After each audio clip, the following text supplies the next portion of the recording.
close to them as we have. We really have. And my talk today is on friends. I just want to read a poem here from Eddie Guest to preface my remarks.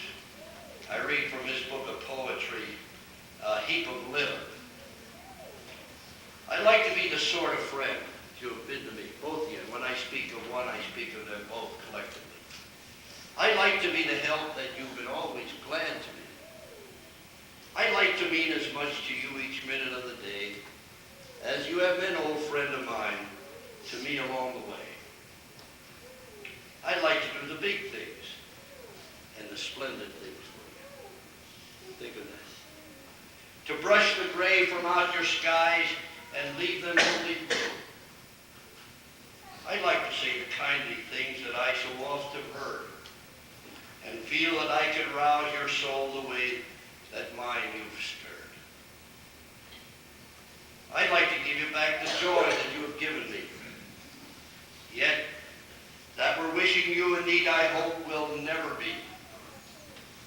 I'd like to make you feel as rich as I who travel on, undaunted in the darkest hours with you to lean upon. I'm wishing at this Christmas time that I could but repay a portion of the gladness that you've shown and strewn along the way. And could I have one wish this year, this only would it be, I'd like to be the sort of friend that you have been to me. I thought as we were hailing Major and Mrs. Shiels, I could not help to think of his desire and her desire has not been to see them, but to see the Lord who stands behind them. And in our praise to Major and Mrs. Shiels, I'd like you to sing for me, first of all, praise to our Heavenly Father. And I can't, you'll have to help me, Mother. Give to Jesus glory. Shout aloud salvation's story, and give to Jesus glory. Sing that with me. Remember, when we adulate someone here, we are adulating our Heavenly Father. We give him the glory.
On an out day from the training college.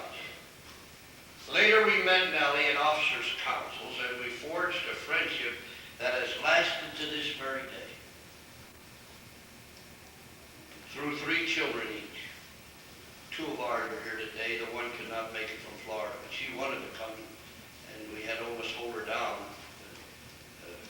or else she'd have been here. 2 or 3 children each. Hopefully we thought they might form a union.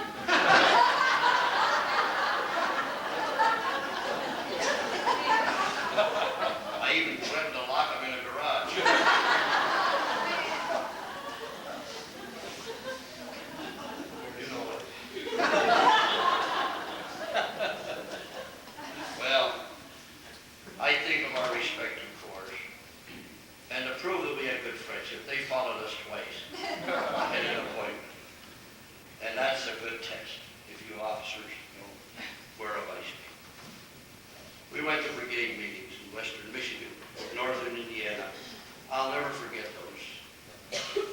never forgotten. I don't think Colonel Phillips will ever forget that one at Sturgis. I've never forgotten that night when God fell upon us in a very real way.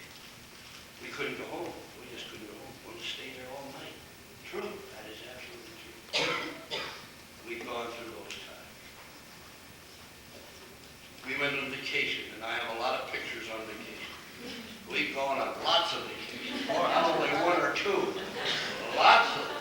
And we caught the fish. There you have it from the word from the mouth of babes. So it's not me bragging. I have some pictures I want to show you. Big ones. Big ones. Yes. The last one that Major Shield caught, the picture weighed 5 pounds.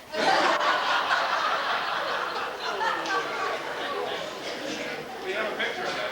I won't say that you caught it. I'm not going to say you caught it. No. You did. He caught it. He caught the first one. And I'm supposed to be the first. Well, we shared a lot of joy and intimate moments, times of relaxation. We enjoyed one another in our zest for the souls of men. I think if anything was paramount in our early days as an Army officers, and is today, the souls of men. The souls of men. I remember praying at a brigade prayer meeting until we could hardly stand anymore. Praying for the souls of men. Praying that God would pour out his Spirit. Truly, the house of our pilgrimage has been blessed with the oases of the Shiels home and their friendship. Our trail has led us together through so many things that we feel we are a part of each other. Wherever you saw the words,